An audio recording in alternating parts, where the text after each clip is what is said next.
tardes tengan todos ustedes. Ya son las 2 de la tarde con 9 minutos y ya estamos en Noticias Sin Límite en este día miércoles 2 de octubre. 2 de octubre no se olvida, dice un adagio que ya tiene mucho tiempo, y el día de hoy se cumple. Este programa le agradecemos a usted el que tengamos la oportunidad de estar en contacto hoy a través precisamente de los elementos que nos permiten con internet estar juntos. Hoy 2 de octubre se celebra el 45 aniversario de un hecho histórico y trascendental para la vida político-social de nuestro país. Es por ello que a partir de este día también Noticias Sin Límite incluye dentro de su programación una sección de lo que dicen los columnistas de la prensa nacional, quienes analizan los hechos y expresan su sentir más allá de la propia noticia. Dentro del programa de este día tendremos la conmemoración del entonces 2 de octubre. Y hoy todavía la pregunta se dice, bueno, ¿y cuántos muertos hubo en Tlatelolco? ¿Cuántos fueron? Y esa pregunta sigue sin contestación, solo para intuir cómo se las gastan los que tienen el mando en cada proceso de la historia del hombre aquí en la tierra. Tendremos también la sorpresa de hoy, propiciada por el Papa Francisco, que nos sigue gustando y sorprendiendo. Dice, la Corte del Vaticano es la lepra del papado. Tómala, dijo mi abuelita. Veremos lo expuesto este día por algunos columnistas nacionales, dado los temas que se discuten en este tiempo. Tendremos también el viaje que todos los días hacemos en conjunto con usted sobre la prensa nacional, que nos da como semblante para este día las notas que aparecen en los diarios de circulación nacional. Las noticias locales las tendremos también gracias a la redacción de Contacto Hoy y más, algo de lo que publica la prensa local. También tendremos lo último que se observa en los medios electrónicos como notas de última hora y comenzamos. Y le digo a usted, 45 años de la matanza y todavía nos preguntamos y nos hacemos la pregunta, ¿cuántos muertos en Tlatelolco? ¿Cuántos fueron? El comité de huelga, periódicos, el gobierno, cartas entre militares, todos han dado sus propias cifras de muertes ocurridas el 2 de octubre. En el momento, levantando ya en 1993, se recuerda que el día siguiente la plaza amaneció barrida. ¿Quiénes? Nadie. Al día siguiente también nadie decía nada. La plaza amaneció barrida, solamente decía la gente. Hasta ahora no hay una cifra exacta sobre los muertos del 2 de octubre allá en 1968 en la Plaza de las Tres Culturas, allá en Tlatelolco. El 6 de octubre de aquel año, el periódico El Día, el Consejo Nacional de Huelga difundió que el saldo de la masacre de Tlatelolco aún no acaba. Hasta el momento han muerto cerca de 100 personas, decían en aquel entonces, de las cuales solo se sabe de los recogidos en el momento. Los heridos cuentan por miles. Después el Comité Nacional de Huelga anunció que no realizaría nuevas manifestaciones o mítines y declaró que las fuerzas represivas provocaron la muerte de 150 civiles y 40 militares. La presidencia, en manos del histórico Gustavo Díaz Ordaz, dio, horas después de la matanza, su propia cifra, la cual la hizo pública a través de la prensa mexicana y la extranjera y dijo, sí, recuérdele usted, él dijo, 26 muertos, qué poca madre, 1,043 personas detenidas, 100 heridos.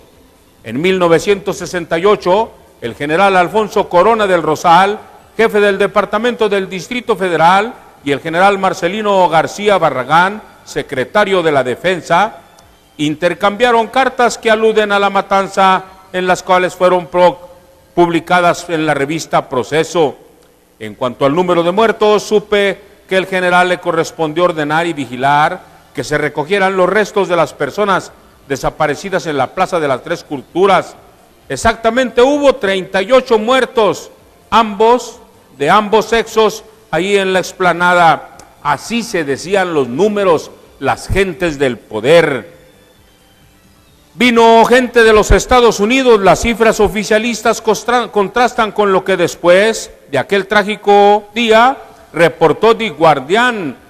John Roda, quien estuvo en la Plaza de las Tres Culturas, un periodista mexicano del que dijo no publiquen mi nombre, le dijo que habían sido 500 los muertos. Roda publicó esa cifra en un artículo que leyeron allá en Inglaterra. Sin embargo, nunca se dijo cómo se corroboró ese dato. Así se siguen las pistas. El periodista inglés conversó con estudiantes de la Universidad Nacional Autónoma de México, con exmilitantes del Consejo Nacional de Huelga, quienes le ofrecieron una nueva cifra aproximada de 325 muertos. En su libro Postdata, Octavio Paz citó el diario inglés y consideró que fueron 325 los muertos de esa cifra. Es la más probable. ¿Cuántos murieron? Todavía se da esa pregunta en nuestro país. La actitud gubernamental, ¿cómo explicarla?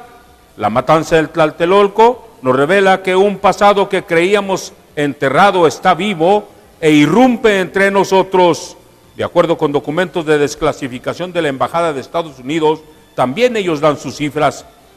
Allá por 1993, algunos nombres fueron colocados en la estela que hoy se encuentra en la plaza de Tlatelolco, como una comisión de la verdad, quien analizó hasta 70 casos, de los cuales se pudo lograr la plena identificación de solo 40 personas muertas. El monumento a las víctimas recuerda que hay muchos más que la veintena de identidades que inscribió al centro de la plaza, cuyos nombres y edades aún no conocemos. Como lo escribió Elena Poniatowska en la noche de Tlatelolco, todavía fresca la herida, todavía bajo la impresión de mazazo en la cabeza, los mexicanos se interrogan atónitos: ¿y cuántos muertos? Porque las cifras siguen sin cuadrar. Así las cosas, y nos vamos a otra nota. Vámonos a esas sorpresas que nos da el Vaticano y en él Papa Francisco. Yo diría que a veces hasta nuestro héroe del momento. La corte del Vaticano es la lepra del papado, dice Francisco. El Papa prometió hacer todo lo que pueda para cambiar la mentalidad del Vaticano y afirmó que el defecto principal de la Corte Vaticana es que está demasiado encerrada en sí misma. Pareciera que nada más ellos existen. Estos son cosas mías. El Papa Francisco lanzó una fuerte crítica al Vaticano y aseguró que la Corte del Vaticano es la lepra del papado. En entrevista con el diario italiano La Repubblica, el Papa prometió hacer todo lo que pueda para cambiar la mentalidad del Vaticano y aseguró que la sede papal está demasiado centrada en sus propios intereses. Reveló que en algún momento consideró no aceptar su elección como el primer papa no europeo en 1300 años, cuando sus compañeros cardenales lo eligieron en marzo, pues demasiados papas anteriores en la larga historia de la Iglesia fueron narcisistas que se dejaron adular por sus cortesanos.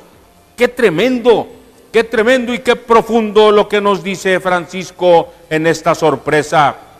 Cuida por los intereses del Vaticano, que todavía en gran parte son intereses temporales.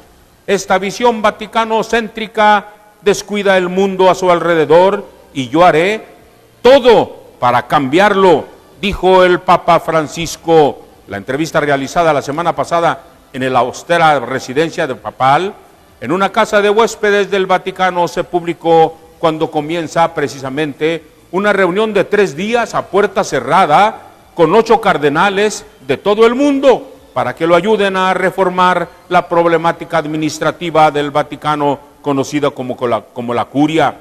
Respecto a su fe, ojo, digo yo, respecto a su fe personal, el Papa Francisco dijo: un Dios católico no existe.